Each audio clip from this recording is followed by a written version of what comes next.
E essas pessoas que conseguem viver sozinhas? Eu não sou dessas pessoas que se sentem bem sozinhas, que viajam sozinhas, que...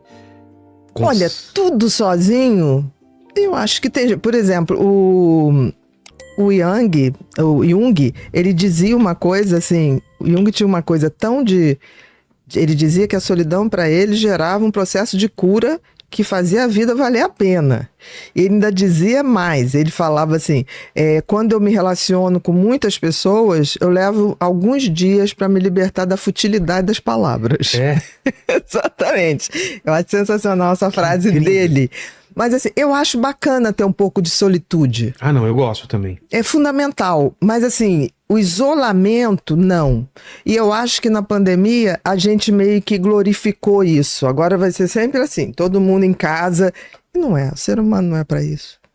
Ou então ele vai se reunir só em quê? Em eventos, que aí a pessoa vai para chapar, para beber, para não sei o quê. Mas e as reuniões criativas?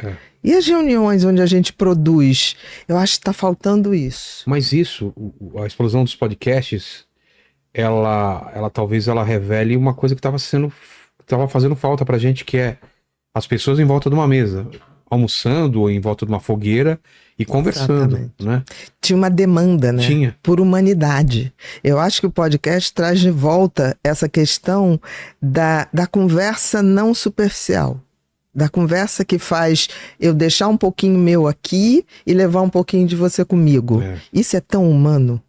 Isso é de humanidade. A gente chegou até aqui por causa disso. Exatamente. Eu imagino mesmo nos caçadores-coletores, eles se reuniam em volta de uma fogueira e os mais velhos contavam, ó, não faz isso, não faz aquilo.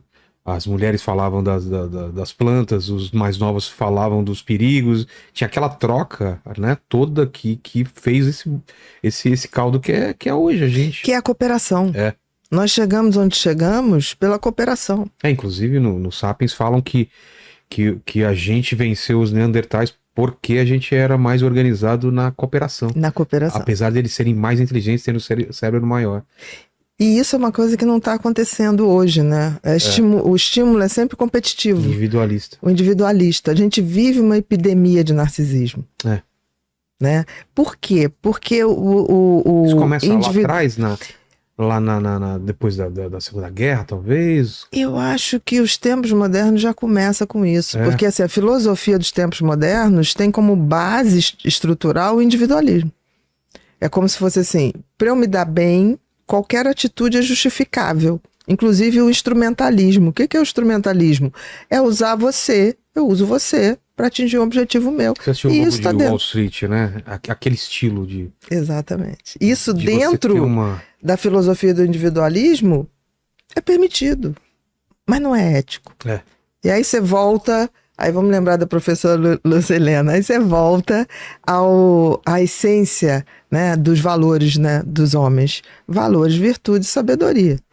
Valores, tá ligado à ética. Virtude é praticar isso, né? Porque a gente vive num mundo de hipocrisia. 90% das pessoas estão falando, mas não praticam nada do que falam. Não, de maneira alguma. Que isso tem algumas pessoas, inclusive, que é muito evidente, e tem pessoas que só quem conhece realmente aquela pessoa que sabe que aquilo é uma mentira. Conseguiu se disfarçar melhor. Mas parece que é quase uma defesa, né? Se eu coloco essa armadura de que eu sou essa pessoa, ninguém vai fazer a mínima ideia. Se eu bato em todo mundo cobrando essas atitudes, ninguém vai cobrar isso de mim, porque, pô, eu sou o paladino dessa causa. E muita gente cai por causa disso. A gente viu a questão do Silvio Almeida, por exemplo, né? E de tantos outros casos que a gente vê que tava no cerne da pessoa, aquela luta, e foi por onde ela caiu. Olá, queridos. Estou passando aqui rapidinho para avisar vocês que a nossa Black Week já começou. Convido você agora para clicar no link abaixo e dar o primeiro passo nessa jornada importante de conhecimento e autocuidado.